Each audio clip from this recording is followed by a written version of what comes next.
প্রিয় শিক্ষার্থীরা, উৎপাদক বিশ্লেষণের এই প্রশ্নটা অ্যাভেলেবল পরীক্ষার মধ্যে আসে এবং এটা অলরেডি হলিক্রস স্কুলের পরীক্ষায় এসেছে এবং যারা কলেজ অ্যাডমিশন টেস্ট দিবে তাদেরও এই টাইপের প্রশ্ন উৎপাদক বিশ্লেষণের জন্য ইম্পর্টেন্ট এবং অষ্টম শ্রেণীর জন্য একই কনসেপ্টের জন্য ইম্পর্টেন্ট দেখে আমি এটা কন্টেন্ট আজকে প্র্যাকটিস করে দিচ্ছি সংক্ষিপ্ত প্রস্তুতির জন্য বীজগণিত অংশে।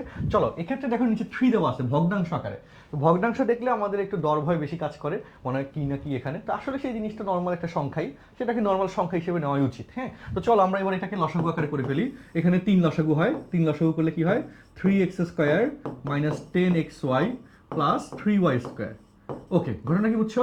এখন এটাকে তোমাকে সুবিধার্থে, তোমাকে সুন্দর একটা ফিল দেওয়ার জন্য এটাকে 1/3 লিখে দিচ্ছি।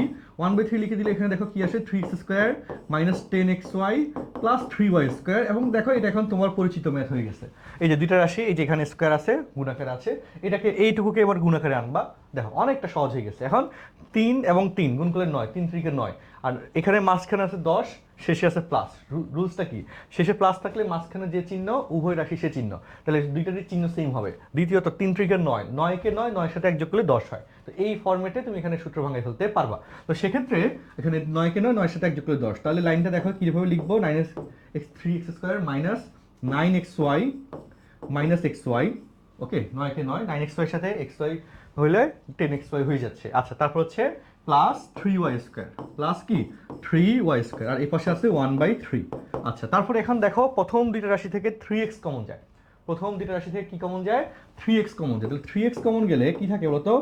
x minus 3 3 9 3y। দেন পরের দুইটা রাশি থেকে মাইনাস y কমন যায়। তো মাইনাস y কমন গেলে কি থাকে? x minus 3y।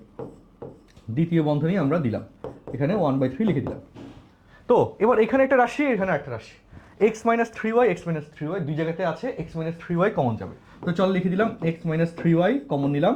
এবার x মাইনাস 3y দ্বারা ভাগ করে দাও, প্রথমটাকে ভাগ করলে থাকে জাস্ট 3x, লিখে দিলাম 3x। তারপর আসতে মাঝখানে মাইনাস, এবার x মাইনাস 3y দ্বারা দ্বিতীয়টাকে ভাগ করো, থাকবে জাস্ট y। আর এখানে সামনে আসছে 1/3 এবং দেখো রাশিটা গুণাকারে চলে আসছে। এই যে গুণাকারে চলে আসছে, অর্থাৎ উৎপাদক বিশ্লেষণে কমপ্লিট হয়ে গেছে। জাস্ট আমরা লসাগু করে এই রাশিটাকে রেগুলার নিয়মে গুণাকারে প্রকাশ করে ফেলতে পারলাম। বাট স্টুডেন্টসদের এই নিচে ভগ্নাংশ থাকলেই মাথা গরম হয়ে যায়, আর পারবো না এরকম একটা চিন্তা চলে আসে। সো এই টাইপের কোয়েশ্চেন কিন্তু উৎপাদক বিশ্লেষণে আসলে করা যায়, বিশ্বাস রাখো, কোনো প্রবলেম নাই, চেষ্টা করো, তাহলে পারবা। মূল লজিকটা মাথায় সেট করে সেভাবে অ্যাপ্রোচ করাটা হচ্ছে এখানে ইম্পর্টেন্ট। ওকে, তো এই কোশ্চেনটা যদি বুঝে থাকো তাহলে এখানে যে কোশ্চেনটা দিলাম এই কোশ্চেনটা তোমাকে SW তে দেওয়া হচ্ছে। এই কোশ্চেনটা তুমি খাতায় করে এই ভিডিওর কমেন্ট বক্সে তুমি হচ্ছে ছবি তুলে দিয়ে দাও, আমি ইনশাল্লাহ চেক করে নিব। যারা যারা সঠিক উত্তর দিতে পারবা তাদের জন্য একটা প্রাইজ থাকবে। সো দেখা হচ্ছে পরবর্তী টিউটোরিয়ালে। আমাদের এই কন্টেন্টটা আশা করি তোমরা সবাই বুঝতে পেরেছ। এই রকমের কন্টেন্ট আরও পাওয়ার জন্য এবং ভালোভাবে ম্যাথ শেখার জন্য আমাদের গ্রাফিক্সার ম্যাথ বা হলিক্রস ডিমার্স বা ম্যাথের সাথে কানেক্টেড থাকো। আমরা ইনশাল্লাহ তোমাকে যাতে ম্যাথে ভালো করতে পারি তার জন্য আমাদের চেষ্টা অব্যাহত থাকবে। আল্লাহ হাফেজ, আসসালামু আলাইকুম।